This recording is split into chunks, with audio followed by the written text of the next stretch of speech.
Olá, meus amores, tudo bem com vocês? Vamos iniciar mais uma semaninha de aula, tá? Hoje nós faremos o desafio final, partes 1 e 2, que tem início lá na página 120 e vai até a página 124, tá? Então, peguem a apostilinha de vocês, um lápis, uma borracha, que durante o vídeo vocês precisarão fazer algumas anotações na apostila, tá bom? Então, vamos lá, ó. Na página 120, começa a parte 1, e o número 1 diz assim: veja a representação da quantidade 3.601 no sistema de numeração sexagesimal, tá? Então, olha só, o que é importante vocês estarem observando aí, né? Que as duas cunhas aqui do meio, né, da segunda posição, o que acontece? Elas não estão de pezinho, né? Elas estão um pouquinho inclinadinhas. Então, vamos ver o que isso significa. Na página 121, está pedindo, explica a formação da quantidade 3.601 no sistema sexagesimal, observando os símbolos do quadro anterior, o que representam as cunhas inclinadas, tá? Então, a Pro vai explicar para vocês estarem anotando aí na apostilinha de vocês, ok? Olha só, o valor de 3.600 é representado por uma cunha na terceira posição, 60 vezes 60. Então, a gente já sabe que quando tem uma cunha só na terceira posição, ela está representando 60 vezes 60, que é igual a 3.600, tá? E olha lá, ó, e as cunhas inclinadas representam que não tem nenhum símbolo na segunda posição. Então, quando a cunha ela está inclinada, significa que não tem nada ali, tá? Isso daí é uma regrinha que eles inventaram, tá? Para estar representando números maiores, tá bom? Olha lá, ó, pois os 60 grupos de 60 compuseram um grupo de 3.600. A cunha da extrema direita representa uma unidade simples. Então, essa cunha aqui, que está na terceira posição, ela representa 3.600. Essas duas cunhas aqui no meio, na segunda posição, inclinadas, não representam nada. E a cunha na primeira posição, a gente já sabe que ela equivale ao número 1. Então, vai ficar 3.600 mais 1, 3.601, que é o número que ele está representando aí, tá bom? Então, façam essa anotação aí na apostilinha de vocês. Agora, pessoal, na página 121 ainda, a atividade número 2 está pedindo assim: escreva outras quantidades utilizando suas descobertas a respeito desses símbolos e explique a sua formação, tá? Então, olha só, eu vou estipular para deixar todo mundo igual, de vocês escolherem dois números, qualquer número que vocês escolherem, e representem com os símbolos do sistema sexagesimal, tá? Só que eu não quero que seja número pequeno, eu quero que seja número maior do que 1.000, tá bom? Façam bonitinho aí, pensa e só escolhe dois, pode ser qualquer um que vocês quiserem, e depois representa utilizando os símbolos, tá bom?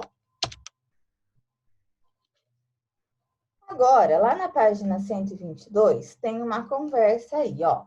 Um dos meninos estão falando: puxa, quantas descobertas nós fizemos desde a visita ao museu?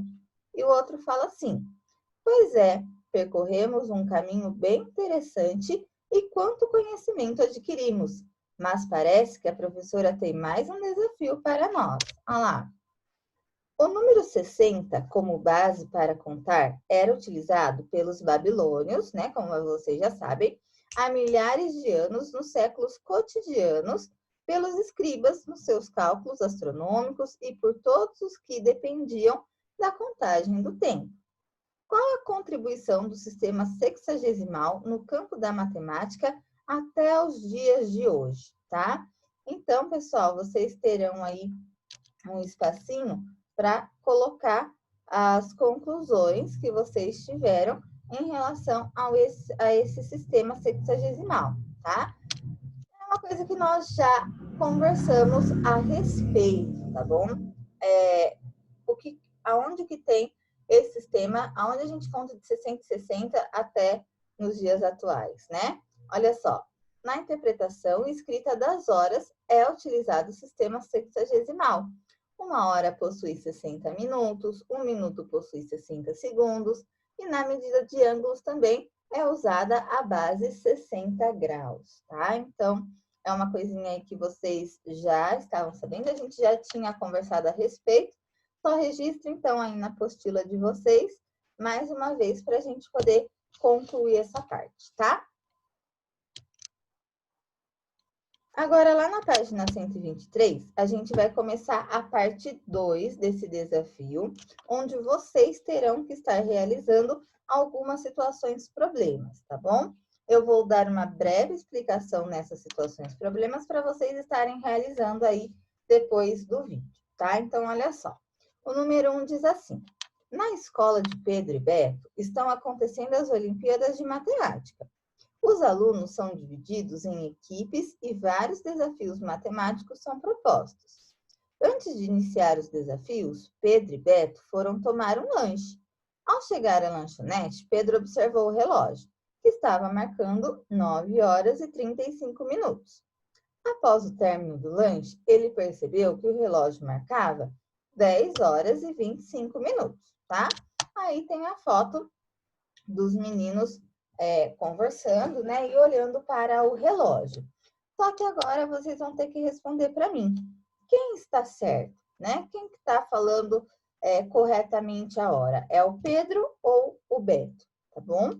Aí, para isso, vocês precisam estar realizando o cálculo. Olha o que a professora está falando aí, ó. A operação armada ao lado, corretamente realizada, responderá a pergunta que foi feita, de quem está certo, se é o Pedro ou se é o Beto. Resolva a operação e justifique a seta colocada. Então, olha só, pessoal, para vocês estarem respondendo essa perguntinha, já tem a conta montada aí na apostila para vocês, tá? Tá aqui cortadinho, tem a flechinha, e vocês agora vão relembrar daquela atividade que vocês fizeram na semana passada, quando precisava saber o tempo percorrido da hora, né? Quanto tempo levou para acontecer uma coisa ou outra. Então, a conta já está montada dessa vez, né? E eu já expliquei para vocês como deve ser realizada uma conta desse jeito. Então, vocês vão terminar de calcular para poder depois responder qual dos dois meninos estão certo, tá bom? Agora, na página 124, tem a continuação aí das situações e problemas que diz assim, ó. Nas Olimpíadas de Matemática, Beto e Pedro ficaram em equipes diferentes.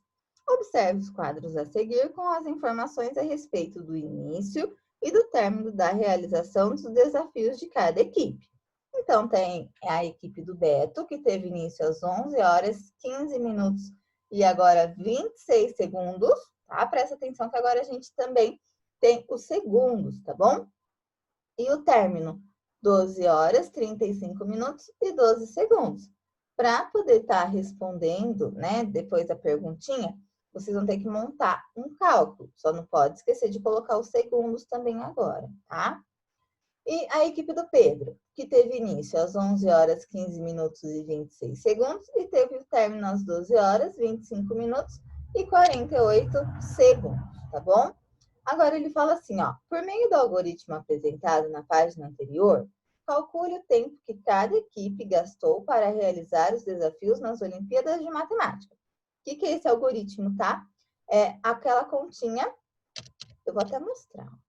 Isso aqui, ó. Isso aqui é um algoritmo, tá? É a continha montada da hora que vocês precisarão fazer aqui da equipe do Beto e da equipe do Pedro para poder responder o tempo que cada equipe gastou para realizar os desafios das Olimpíadas de Matemática, tá? Tem um espacinho aí certinho para vocês estarem realizando. Agora, a atividade 2 é bem legal, ó. É um desafio interessante que vai fazer vocês pensarem, tá? Mas é fácil.